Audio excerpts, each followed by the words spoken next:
Izoláciu si vyberte v rovnakej hrúbke, ako je výška krokiev. Izolačné pásy sa formátujú v šírke, ktorá zodpovedá svetlej vzdialenosti medzi krokvami s rezervou 10 až 20 mm.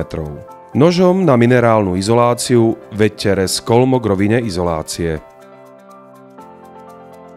Narezané pásy vkladajte medzi krokvy tak, aby kopírovali rovinu krokiev. Presne naformátovaná izolácia Unifit sa ľahko vkladá medzi krokvy a v konštrukcii následne drží bez nutnosti akejkoľvek dodatočnej fixácie. Namontujte krokvové alebo priame závesy podľa aplikačných pokynov dodávateľa systému suchej výstavby, ktorý použijete k tvorbe podhľadu. Ak však chcete použiť drevený rošt, tak tento postup odpadá.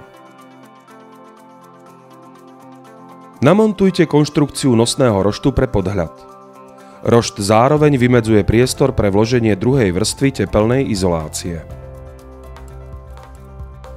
Vložte izoláciu Unifit pod krokvy do nosného roštu sadrokartónového podhľadu.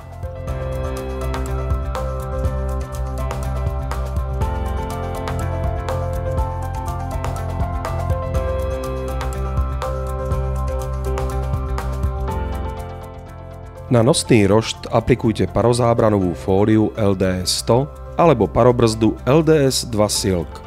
K oceľovému roštu ju odporúčame lepiť pomocou obojstranných lepiacich pások. K drevenému roštu sa kotví pomocou sponiek. Fóliu je potrebné nadpájať so vzájomným presahom 100 mm. V mieste napojenia na susediacu štítovú alebo lícovú stenu a prestupujúce prvky, čo sú napríklad komínové teleso, strešné okná a podobne, zvoľte presah fólie minimálne 150 mm.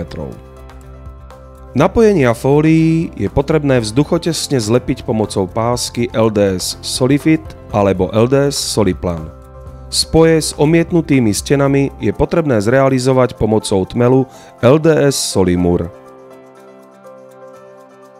Na záver montujeme na konštrukciu sadrokartónové alebo sadrovláknité dosky.